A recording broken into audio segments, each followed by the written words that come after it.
Kama unasikiliza simulizi hii, usisahau kubonyeza hapo chini panapoandikwa subscribe. Binti Nguva. Hapo zamani sana, katika kijiji kidogo kilichozungukwa na milima mirefu na mashamba makubwa ya mahindi, aliishi binti mmoja mrembo aliyeitwa Nguva. Uzuri wake ulijulikana kote kijijini. Ngozi yake ilikuwa laini kama mwanga wa mwezi. Macho yake yalikuwa na upole ulioweza kutuliza moyo wa mtu yeyote, na tabasamu lake lilifanya hata watu waliokuwa na huzuni kusahau matatizo yao. Lakini pamoja na uzuri wake, Nguva alikuwa msichana mwenye moyo wa huruma sana. Hakujivunia uzuri wake wala mali ya familia yake. Baba yake alikuwa tajiri mkubwa wa mifugo, na watu wengi walimwogopa kwa sababu alikuwa mtu mkali. Alitamani binti yake aolewe na mwanaume tajiri au shujaa wa kijiji. Hata hivyo, moyo wa Nguva haukuwa na tamaa ya mali wala umaarufu. Kila asubuhi, Nguva alipenda kutembea kuelekea mashambani. Alisema hewa ya asubuhi na harufu ya udongo vilimpa amani moyoni. Siku moja alipokuwa akitembea karibu na shamba la mahindi lililokuwa pembeni ya kijiji, alimuona kijana mmoja akifanya kazi kwa bidii sana. Kijana huyo alikuwa mkulima maskini aliyeitwa Kato. Kato hakuwa na mali nyingi. Alikuwa na kipande kidogo cha ardhi na jembe lake tu. Kila siku alifanya kazi tangu jua linapochomoza hadi linapozama. Ingawa maisha yake yalikuwa magumu, alikuwa mtu mwenye moyo mwema na aliyewasaidia watu wengi kijijini. Nguva alipomuona kwa mara ya kwanza, alisimama kimya akiangalia jinsi Kato alivyokuwa akifanya kazi kwa juhudi. Jasho lilikuwa likimtoka usoni, lakini bado aliendelea kulima bila kulalamika.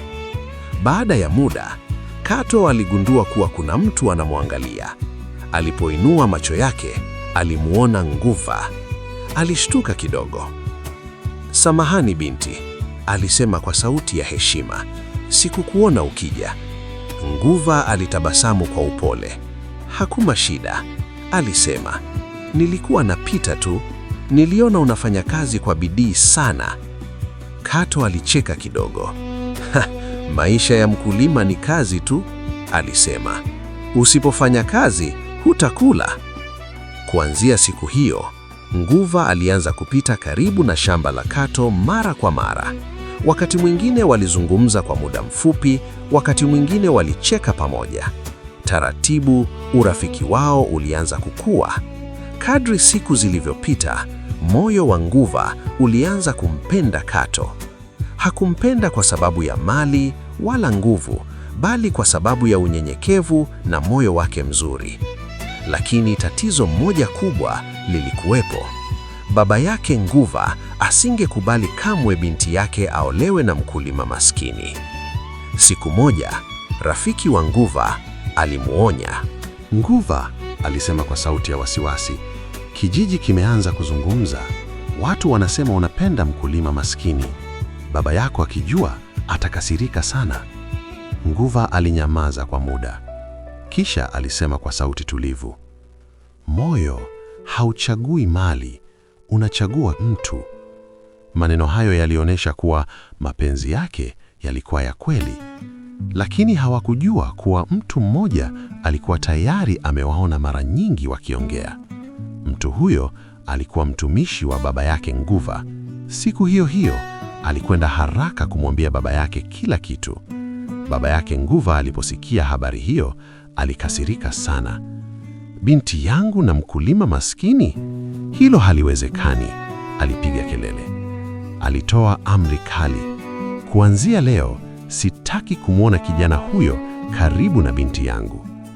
Lakini mapenzi ya kweli mara nyingi hupitia majaribu makubwa, na kwa Nguva na Kato, huu ulikuwa mwanzo tu wa safari yao ngumu ya mapenzi. Wakati huo huo, kijijini kulianza kuenea uvumi mwingine wa ajabu.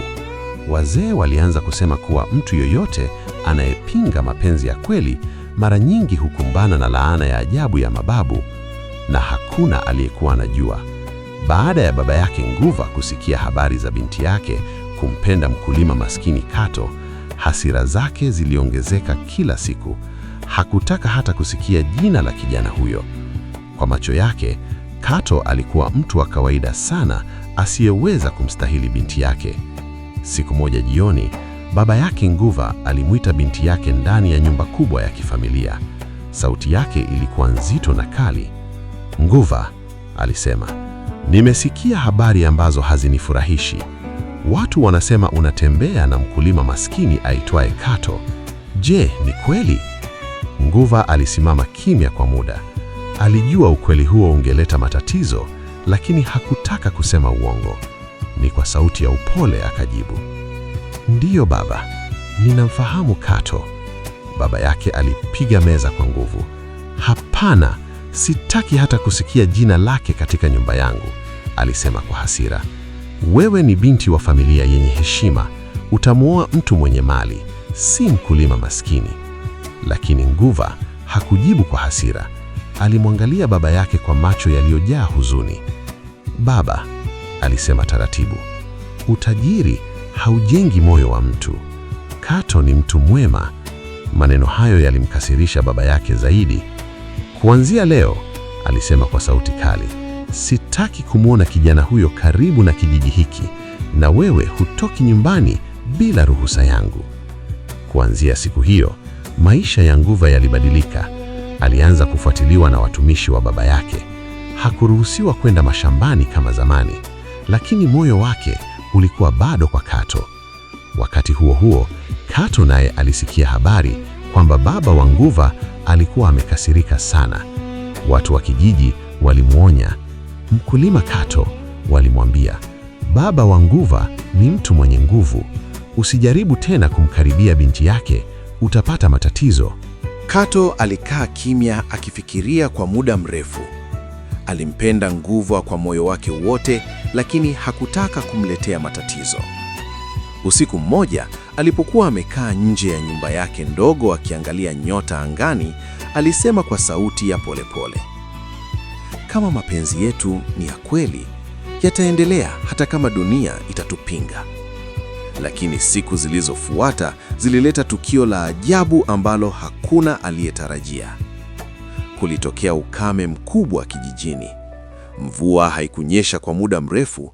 Mashamba yakaanza kukauka, mifugo ikaanza kufa polepole, na watu wakaanza kuogopa njaa. Wazee wa kijiji walikusanyika chini ya mti mkubwa wa mkutano kujadili tatizo hilo. Mzee mmoja alisema kwa sauti ya hekima, "Mara nyingi matatizo kama haya hutokea wakati kuna haki imevunjwa au mapenzi ya kweli yamezuiwa." Watu wengi walianza kunong'ona. Baadhi yao walikumbuka hadithi za zamani za mababu. Walisema, mababu hawapendi kuona moyo wa kweli ukiteswa. Habari hizo zilifika hadi kwa baba yake Nguva. Mwanzoni hakuzijali. Aliamini ukame ni jambo la kawaida. Lakini kadri siku zilivyopita, hali ilizidi kuwa mbaya. Mashamba ya mahindi yakakauka kabisa, mito ikaanza kupungua maji, na hata mifugo ya baba yake Nguva ikaanza kufa polepole. Alianza kuwa na wasiwasi. Wakati huo huo, kitu cha kushangaza kilionekana katika shamba la Kato. Ingawa mashamba mengi yalikuwa yamekauka, shamba la Kato lilikuwa bado kijani. Mahindi yake yalikuwa yakikua vizuri na mazao yake yalikuwa hai. Watu wa kijiji walishangaa sana. Walikuja kumuuliza Kato, "Unafanya nini tofauti na sisi?" Kato alitabasamu tu na kusema, "Mimi hulima kwa bidii na ninaamini Mungu na mababu wanabariki kazi ya mtu mwenye moyo safi." Habari hiyo ilienea haraka sana kijijini. Hata baba yake Nguva aliposikia, alishangaa. Inawezekanaje shamba lake liwe zuri wakati mengine yote yamekauka? Aliuliza. Wazee wa kijiji wakasema, labda baraka ziko upande wake. Kadri njaa ilivyozidi kuongezeka, watu wa kijiji walianza kwenda kwa Kato kuomba msaada wa chakula. Na bila ubinafsi, Kato alianza kuwagawia baadhi ya mazao yake. Hakuchagua nani tajiri au maskini. aliwasaidia wote. Hata familia ya Nguva ilipata msaada kutoka kwake bila yeye kujua. Siku moja baba yake Nguva aliposikia kuwa chakula walichokuwa wanakula kilitoka kwa shamba la Kato, alinyamaza kwa muda mrefu. Kwa mara ya kwanza alianza kufikiria maneno ya binti yake. Kato ni mtu mwema. Lakini kabla hajafanya uamuzi wowote, tukio jingine la kushangaza lilitokea usiku mmoja. Usiku huo baba yake Nguva aliota ndoto. Katika ndoto hiyo aliona wazee wa zamani wa ukoo wao wakimwangalia kwa macho makali. Mmoja wao alisema kwa sauti nzito, "Usipinge mapenzi ya kweli, kwa sababu moyo wa binadamu hauwezi kufungwa kwa nguvu." Alipoamka asubuhi, moyo wake ulikuwa mzito na wenye mawazo mengi. Kwa mara ya kwanza katika maisha yake, alianza kujiuliza, je, inawezekana kwamba nilikosea kumhukumu Kato? Asubuhi moja tulivu, baba yake Nguva aliamka mapema sana kuliko kawaida. Usiku uliopita alikuwa na mawazo mengi kichwani.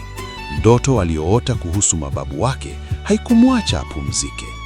Kila alipokumbuka maneno yale, usipinge mapenzi ya kweli, moyo wake ulijaa maswali. Lakini bado alikuwa mtu mwenye kiburi na heshima kubwa kijijini. Hangeweza kubadilisha uamuzi wake bila kuwa na sababu kubwa mbele ya watu wote. Ndipo akaamua jambo moja. Alitaka kumjaribu Kato. Siku hiyo mchana, aliwaita wazee wote wa kijiji wakusanyike chini ya mti mkubwa wa mkutano.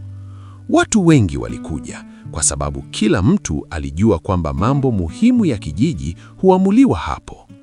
Baada ya muda mfupi, Kato pia aliitwa. Kato alipofika pale, alishangaa kuona watu wengi wakimtazama. Katikati ya mkutano alisimama baba yake Nguva, akiwa na uso mkali kama kawaida. Wazee walinyamaza kimya. Baba yake Nguva akasema kwa sauti kubwa ili kila mtu asikie, "Kato, nimeambiwa kwamba unampenda binti yangu Nguva, lakini kabla sijakubali jambo hilo, lazima uthibitishe kwamba wewe ni mwanaume mwenye thamani." Watu wote wakaanza kunong'ona. Kato alisimama kwa heshima na kusema kwa utulivu, "Mzee, ni kweli nampenda Nguva, lakini simpendi kwa sababu ya mali. Moyo wangu tu ndio uliouchagua."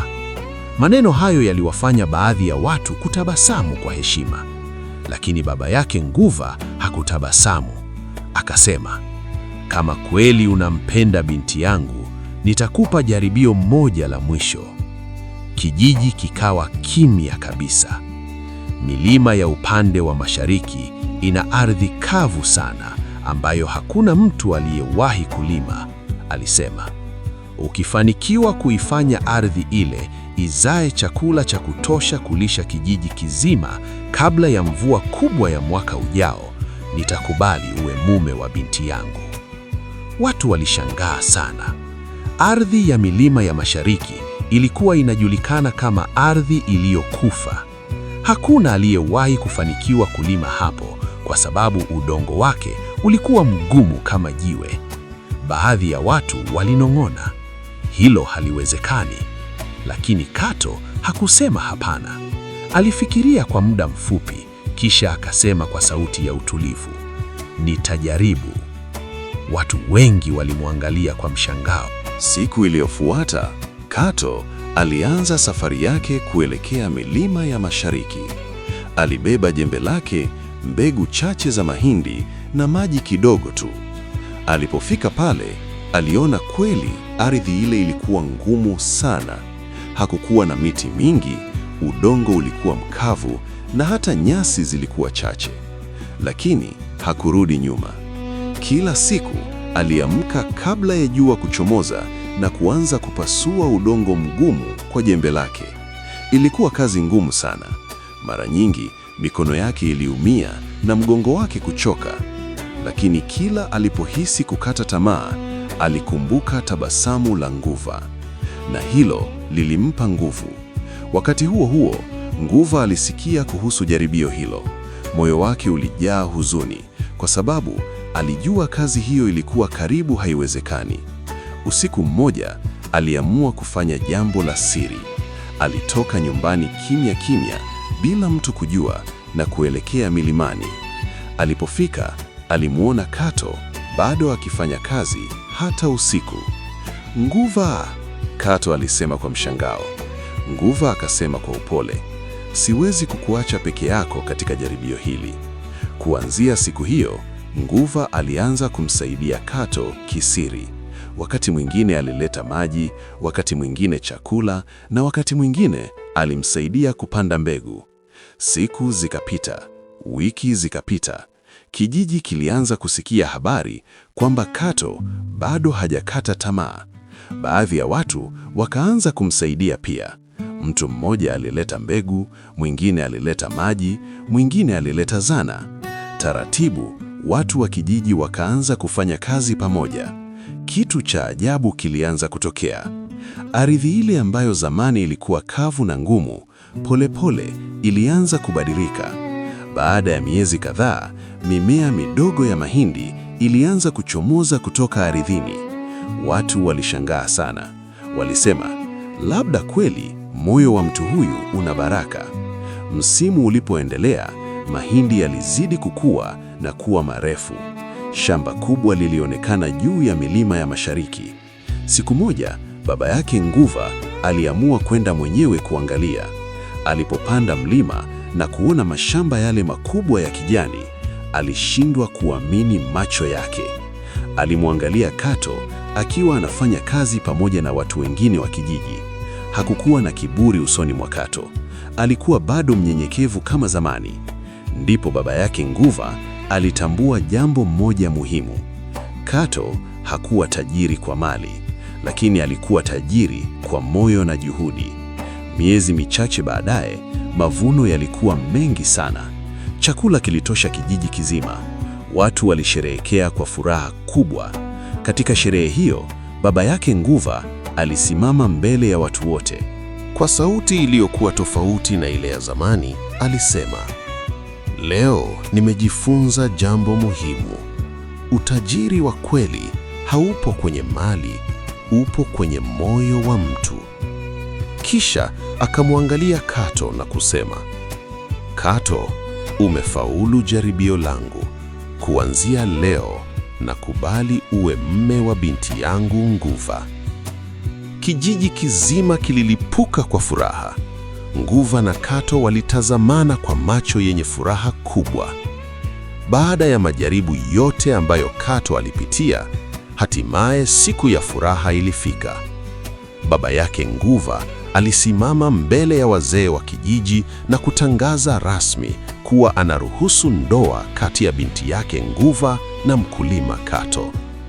Habari hiyo ilienea haraka sana katika kijiji chote.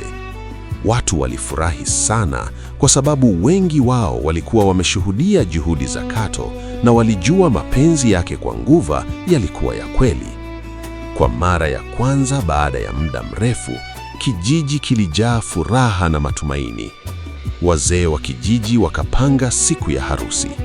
Siku hiyo ilikuwa moja ya siku nzuri zaidi kuwahi kuonekana katika kijiji kile. Wanawake walivaa mavazi ya rangi nzuri, wanaume walipiga ngoma za asili na watoto walicheza wakicheka kila kona ya kijiji. Nguva alionekana mrembo kuliko siku zote. Alivaa vazi la kitamaduni lililopambwa kwa shanga na mapambo ya kifalme kutoka kwa familia yake. Nywele zake zilipambwa kwa ustadi na macho yake yalijaa furaha ambayo haikufichika. Kato naye alivaa mavazi safi ya sherehe. Ingawa alikuwa mkulima wa kawaida, siku hiyo alionekana mwenye heshima kubwa mbele ya watu wote wa kijiji. Ngoma zilianza kupigwa. Watu walicheza kwa furaha wakisherehekea ushindi wa mapenzi ya kweli. Baada ya muda, wazee wa kijiji walikusanyika katikati ya uwanja wa sherehe. Mzee mkuu wa kijiji akasimama na kusema kwa sauti ya hekima, "Leo hatuunganishi tu watu wawili, tunaunganisha mioyo miwili ambayo ilipitia majaribu mengi. Mapenzi yao yametufundisha kwamba moyo wa kweli hauwezi kushindwa. Kisha akamgeukia Kato. Kato, je, uko tayari kumlinda Nguva katika furaha na katika shida? Kato akajibu kwa sauti thabiti, niko tayari. Kisha mzee akamgeukia Nguva. Nguva, je, uko tayari kusimama pamoja na Kato katika maisha yote? Nguva akatabasamu na kusema, niko tayari. Watu wote wakapiga makofi na kushangilia kwa furaha. Harusi hiyo